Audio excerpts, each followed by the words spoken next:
Good morning student. पिछली कक्षा में हमने सर्वनाम के बारे में पढ़ा था, सर्वनाम की परिभाषा और सर्वनाम के प्रकारों के बारे में। आपने 4 प्रकार पुरुषवाचक सर्वनाम, निश्चयवाचक सर्वनाम, अनिश्चयवाचक सर्वनाम और प्रश्नवाचक सर्वनाम की परिभाषा और उदाहरण को पढ़ लिया है। पिछली कक्षा में हमने इन 4 प्रकारों के बारे में पढ़ा था और समझा था। आज हम सर्वनाम के 2 और प्रकार हैं जो 5 और 6, 5वां और 6वां जो प्रकार है सर्वनाम के कुल 6 प्रकार होते हैं। कौन कौन से अभी बताया मैंने आपको? पुरुषवाचक सर्वनाम, निश्चयवाचक सर्वनाम, अनिश्चयवाचक सर्वनाम, प्रश्नवाचक सर्वनाम, संबंधवाचक सर्वनाम और निजवाचक सर्वनाम। ठीक है, तो आपने 4 जो सर्वनाम के प्रकार हैं उनको पढ़ लिया है पिछली कक्षा में और उदाहरण और परिभाषा को भी देख लिया था। अब हम आगे के जो 2 बचे हुए हैं हमारे सर्वनाम के प्रकार उनको हम पढ़ेंगे और समझेंगे। तो सबसे पहले जो आपका 5वां प्रकार है सर्वनाम का वो है संबंधवाचक सर्वनाम। कौन सा प्रकार है?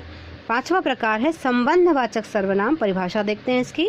जो सर्वनाम शब्द वाक्य में आते हैं, जो सर्वनाम शब्द वाक्य में आए दूसरे सर्वनाम शब्द से संबंध बताते हैं। ठीक है, जो सर्वनाम शब्द वाक्य में यदि आते हैं और दूसरे शब्दों से, दूसरे सर्वनाम से संबंध जोड़ते हैं, जैसे कि इसके नाम से ही पता चलता है संबंधवाचक सर्वनाम, तो संबंध बताता उसे संबंधवाचक सर्वनाम कहते हैं। फिर से देखिए एक बार परिभाषा।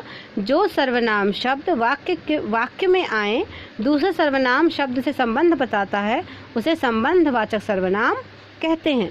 सर्वनाम शब्द कौन कौन से हो जाएंगे इसमें?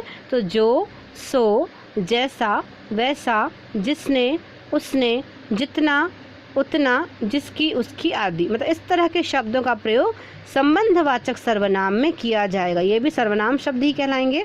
लेकिन इस तरह के शब्द जब भी आप देखेंगे या सुनेंगे तो आप तुरंत बताएंगे ये कौन सा सर्वनाम होगा, संबंधवाचक सर्वनाम के अंतर्गत आएगा। क्लियर है?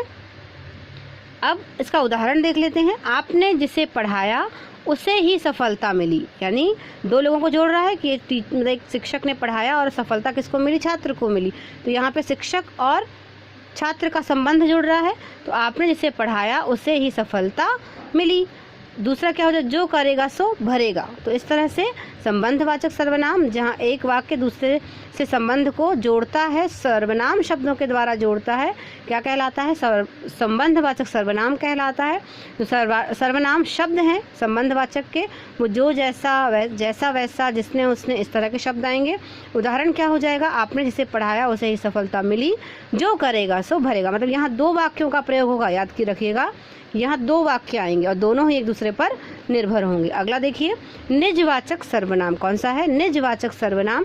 निज का अर्थ होता है स्वयं। निज का अर्थ क्या होता है? स्वयं का, खुद का।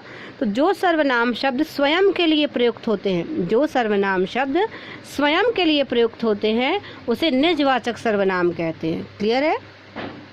अब कैसे, कौन कौन से शब्द हो सकते हैं? तो जैसे अपना, अपनी, मतलब अपने लिए जो हम अपना शब्द जो करते हैं वो किस में आता है? निजवाचक सर्वनाम में आता है। तो याद रखिएगा जहाँ अपना, अपनी, अपने, इस तरह के शब्द आएंगे, स्वयं के लिए जो शब्द आएगा वो क्या कहलाएगा? निजवाचक सर्वनाम।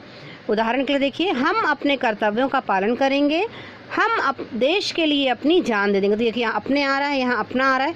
जहाँ पर भी अपनी, अपने, इस तरह के शब्द आएंगे वो कौन सा सर्वनाम हो जाएगा?